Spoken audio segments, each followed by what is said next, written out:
everyone, and welcome to the latest edition of EIU's Global Outlook video. My name is Agathe Demarais, and I'm the Global Forecasting Director at EIU. I'm joined today by Ben Craven, our Principal Economist for the Middle East and Africa, based in London, and Rob Wood, our Principal Economist for Latin America, based in the US.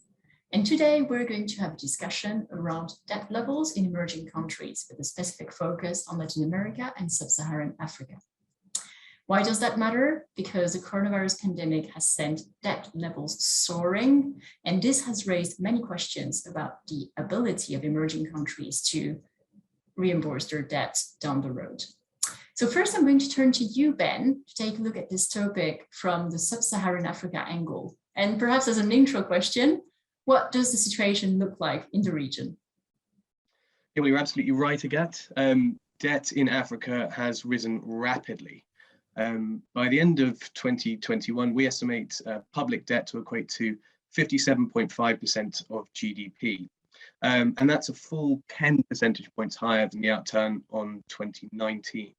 And, you know, back in 2019, we were already talking about Africa's debt levels being a bit of a concern. And the reason, as you mentioned, was coronavirus and the impact of coronavirus in 2020. Which hit export sectors very hard. You know, now deep or shallow recessions in 2020 were predominantly caused by export contraction, and governments get a disproportionate amount of their revenue from earnings from commodity exports. So yeah, that sent budget deficits ballooning, and that's why public debts increased so much. But the EIU broadly expects debt levels to stabilize in 2022 and 2023.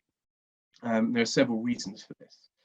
One is that commodity prices have bounced back in a big way, especially for metals and gas prices at the minute. And that's, you know, for the same reasons as collapsed revenue in 2020, it's going to bring revenue back 2021 and 2022 and 2023. And it's also going to stimulate growth. And obviously that's a way of compressing the debt to GDP ratio by expanding the denominator. It's also going to have, already is having, continue to have a positive impact on currencies, and that compresses external debt when expressed in local currency, and that also helps to control public debt levels. Finally, real interest rates in sub-Saharan Africa for governments fell dramatically in 2020. Liquidity conditions for governments were very favorable. And that's still the case. Central banks, after loosening in 2020, haven't tightened yet in 2021, and are only going to gradually start tightening over the medium term, broadly in line with what's happening in advanced markets. We sort of expect global monetary conditions to tighten from 2023, really. That's also going to help to bring down debt stocks as well. But this doesn't mean to say that Africa's out of the woods, and far from it. A level of 57.5% of GDP is very stressful, and the IMF already classifies 6 African countries as being in external debt distress, and there's a risk of about 15 or 16 others joining them if they're not careful. So this is a very high debt level, but we do expect stabilization in the coming years. And perhaps taking a look with a long-term lens, are there specific key risks that we should keep an eye on in the future, do you think? Yeah, I think that there are a few. So the backdrop is that the long-term outlook does appear more stressful for commodity producers. At the EIU, we're kind of expecting a very short commodity cycle relative to what happened in 2011 to 2014. So by 2023, it's topping out, and by 2024, we're expecting a decline in the price of agricultural goods, for industrial metals and energy prices. So growth is going to be affected by that, as output's probably going to be cut back. And at the same time, ultra easy global monetary conditions that are prevailing now, they're not going to be quite as easy as I mentioned before. So emerging market currencies are going to be encountering a bit of a double hammer blow, as capital's possibly being repatriated to advanced markets as interest rates rise there, and export earnings come under pressure. Thanks, Ben. I'm going to turn to Rob now to discuss the same topic, but from the Latin America angle. And as an opening question, what's the situation like on the debt front in Latin America, Rob? Yeah, well, as a lot of people know, it's a region that's long been synonymous with debt crises. So a lot of attention is on the region after COVID and the huge rise in public debt. Look, I think as long as international financing conditions don't deteriorate too much with the tapering process in the US, and there aren't any other shocks in international financial markets, most countries should be okay. I think it'll be a struggle for a lot of countries to get back on this fiscal consolidation path, and growth is going to be pretty unspectacular in the region. Then again, there are going to be a few countries which will be sailing a bit closer to the wind. Some smaller countries such as Costa Rica and El Salvador that have struggled to consolidate public finances before COVID and were borrowing quite heavily in international bond markets. Their debt ratios are particularly elevated. But a lot of attention will be on Argentina, which will be trying to strike a new IMF deal to alleviate its debt servicing obligations, which in 2022 and 2023 are well over $20 billion. Much of that is owed to the IMF after the 2018 $56 billion deal. But it's really worth having a look at where Latin America is coming out of the COVID crisis, just stepping back a few years. And during the commodity boom, debt ratios were much lower. They were around 45% of GDP. Growth was around 4 or 5%. Budget balances were close to zero. And then coming out of the commodity boom, they really struggled. And you already began to see before COVID a deterioration in these public debt ratios, which we look at very carefully. So public debt to GDP in the region rose from 45% to around 60%.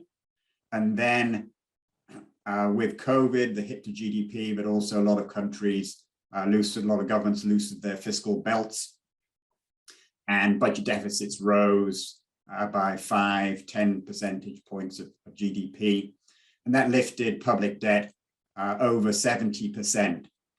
So going into 2022, we have seen some stabilization, which is partly sort of recovery in nominal GDP, but also it is as many of the governments dial back the emergency programs to narrow the fiscal deficit. And there's also the boost to revenue with the recovery with the reopening of the economies. So what I see in 2022 and then into 2023 is a narrowing of fiscal deficits. However, it's going to take quite a long time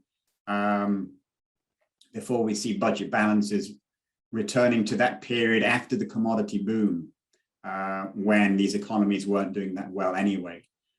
So that means that we're not going to see, combined with unspectacular growth, we're not going to see much fiscal consolidation, and the debt ratios are going to be around 65 and 70%, which is still pretty high. How about Brazil? You've mentioned Brazil. What's the outlook for a country which actually will have elections next year? What are your thoughts? That's right, yeah.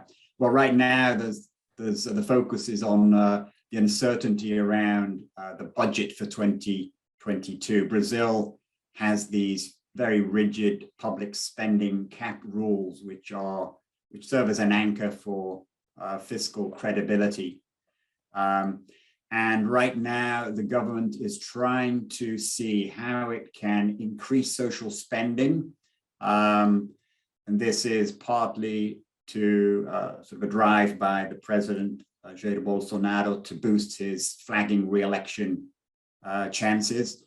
The government wants to increase social spending, and yet in recent weeks, it's had negative development coming from the courts, which have mandated around or over 15 billion, that the government should include over 15 billion in judicial payment orders owed, arising from debt owed by the government. They must make these payments of over 15 billion in 22. So they're trying to cram this into the budget. It looks as though they're going to wriggle out of these strict public spending cap rules, and that's going to sort of undermine confidence